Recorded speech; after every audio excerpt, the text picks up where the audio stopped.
सुप्रभात बच्चों, मैं नंदिनी क्रॉसवेट गर्ल्स कॉलेज से क्लास 9th की आपकी हिंदी अध्यापिका। बच्चों, पिछले कालांश में हमने एकांकी खंड से पार्ट 3 व्यवहार का सारांश पढ़ा था। आज हम इसके प्रमुख पात्रों का चित्रण पढ़ेंगे। इस एकांकी के प्रमुख पात्र हैं क्रांति चंद्र और रघुराज सिंह। घटनाओं के केंद्र में क्रांति चंद्र रहता है, इसलिए व्यवहार एकांकी का नायक क्रांति चंद्र को ही माना गया है। क्रांति चंद्र के चरित्र की प्रमुख विशेषताएं इस प्रकार हैं। परिचयात्मक विवरण है। क्रांति चंद्र 22-23 वर्ष का युवा किसान है। शिक्षित होने के कारण उसकी सोच बदल गई है और वह शोषण का हर स्तर पर विरोध करता है। उसके पिता चूरामन 60 वर्ष के हैं। उनकी सोच पुरानी है। वह जमींदार को मालिक और किसान को दास मानते हैं, पर क्रांति चंद्र ऐसा नहीं मानता। अभी तक कोई भी किसान जमींदार की आज्ञा का उल्लंघन करने का साहस नहीं दिखा सका था, किंतु क्रांति चंद्र ने ऐसा कर दिखाया। वह पाठकों पर अपनी गुणों की गहरी छाप छोड़ता है। दूसरा पॉइंट है साहसी एवं स्वाभिमानी। क्रांति चंद्र साहसी एवं स्वाभिमानी व्यक्ति है। रघुराज सिंह द्वारा भेजे गए निमंत्रण को स्वीकार न कर वह अभूतपूर्व साहस दिखाता है। अभी तक कोई भी किसान जमींदार के निमंत्रण को अस्वीकार करने की हिम्मत नहीं दिखा सका था। भले ही किसानों को जमींदार की घुड़साल में दुर्गंध के बीच भोजन कराया जाता हो, जमींदार के नाराज होने का उसे कोई भय नहीं है। वह कहता है कि जमींदार यदि अपमान करने के लिए हमें आमंत्रित कर रहा है तो हमें वहां नहीं जाना चाहिए। भले ही हम किसान हैं, पर जमींदार को हमारा अपमान करने का अधिकार नहीं है। घुड़साल में भोजन कराना हमारा अपमान है, अतः ऐसे निमंत्रण को अस्वीकार करने के लिए वह किसानों से कहता है और अधिकांश किसान उसकी बात से सहमत भी हैं। तीसरा शीर्षक है बच्चों निर्भीक एवं बुद्धिमान। क्रांति चंद्र सत्यवादी व्यक्ति है और सत्य कहने से डरता नहीं है। जमींदार को डाकू लुटेरा कहकर वह उनकी शोषक प्रवृत्ति का उल्लेख ही करता है। जब उसका पिता दीवारों के भी कान होते ऐसा कहकर उसे चुप करना चाहता है तो वह साफ कहता है, सच्ची बात कहने में काहे का डर पिताजी। दूसरों के श्रम पर बिना कोई श्रम किए जो तरह तरह के गुलछर्रे उड़ाते हैं वे लुटेरे नहीं तो क्या है। शिक्षित होने के कारण क्रांति चंद्र बुद्धिमान और तर्कपूर्ण भी है। जमींदार ने किसान के कर्ज माफ कर दिए, लगान कम कर दिया या बिना नजराना लिए जमीन दे दी। इससे कुछ किसान प्रसन्न है, पर क्रांति चंद्र जानता है कि ये निर्णय किसानों के हित के लिए नहीं, अपने हित के लिए जमींदार ने लिए हैं। वह तर्क देकर उन्हें समझाता है कि केवल वे कर्ज ही माफ किए गए हैं जो वसूल नहीं हो सकते, और वही जमीन दी गई है जो ऊसर थी। जमींदार के निमंत्रण को अस्वीकार करने के लिए वह जो तर्क देता है वह उसकी बुद्धिमत्ता के परिचायक है। स्वतंत्रता का समर्थक। क्रांति चंद्र स्वतंत्रता का पोषक है। वह किसी के अधीन नहीं रहना चाहता। जब उसके पिता उसे रेवा प्रसाद कहकर बुलाते हैं तो उसे अच्छा नहीं लगता और वह उनसे कहता है, मेरा नाम रेवा प्रसाद नहीं पिताजी। वह स्वयं तो स्वतंत्र रहना ही चाहता है, किसानों को भी जमींदार के चंगुल से मुक्त करना चाहता है। किसानों को अज्ञान के अंधकार से निकालकर प्रकाश में लाने का कार्य वह अपने बल पर करता है। अगला शीर्षक है बच्चों कुशल संगठनकर्ता। क्रांति चंद्र कुशल संगठन करता है। वह जानता है कि शक्तिशाली जमींदार का विरोध किसान मजदूर संगठन बनाकर ही किया जा सकता है, इसलिए जमींदार का निमंत्रण मिलने पर वह इस बात पर विचार विमर्श करने के लिए एक सभा बुलाता है कि जमींदार के निमंत्रण को स्वीकार किया जाए या नहीं।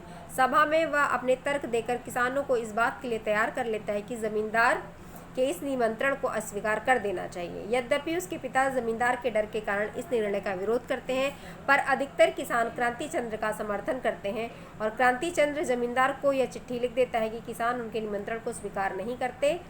उसके द्वारा किसानों का सफल नेतृत्व किया जाता है, जिससे नर्मदा शंकर जैसे घाघ मैनेजर हतप्रभ रह जाते हैं और रघुराज सिंह जमींदारी छोड़ने को तत्पर हो जाते हैं। इस प्रकार क्रांति चंद्र अपने मिशन में सफल होता है। निश्चय ही उसका चरित्रांकन करने में लेखक को सफलता प्राप्त हुई है।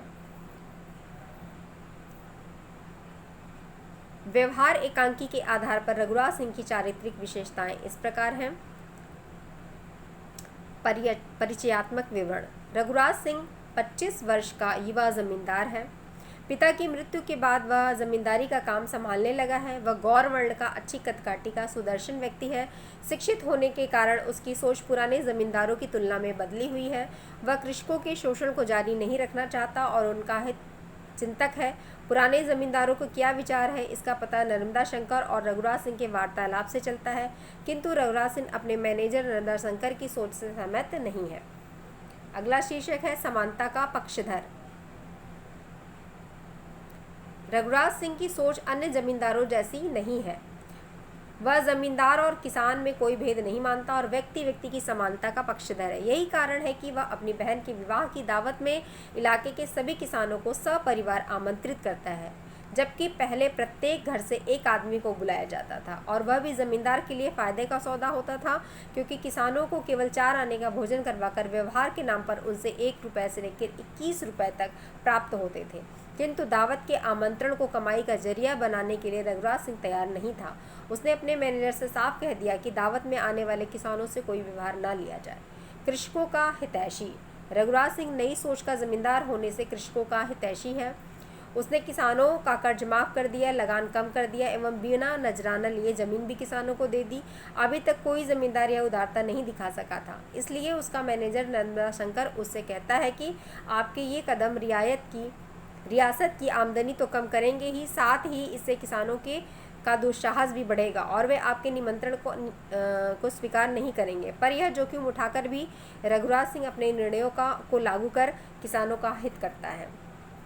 स्पष्टवादी युवक। रघुराज सिंह स्पष्टवादी युवक है। स्पष्ट बात कहने में उसे कोई संकोच नहीं है, भले ही वह बात परिवार या कुल परंपरा के विरुद्ध ही क्यों न हो। वह जानता है कि उसके पूर्वज किसानों का शोषण करते रहे हैं और वह इस शोषण को जारी नहीं रखना चाहता। वह इस बात को गलत मानता है कि विवाह के अवसर पर दी गई दावतों में छोटे बड़े के आधार पर भोजन की गुणवत्ता में अंतर किया जाए और इसे भी कमाई का जरिया बनाया जाए। इसलिए वह अपने मैनेजर को आदेश देता है कि किसानों से कोई व्यवहार न लिया जाए। सहिष्णु एवं उदार।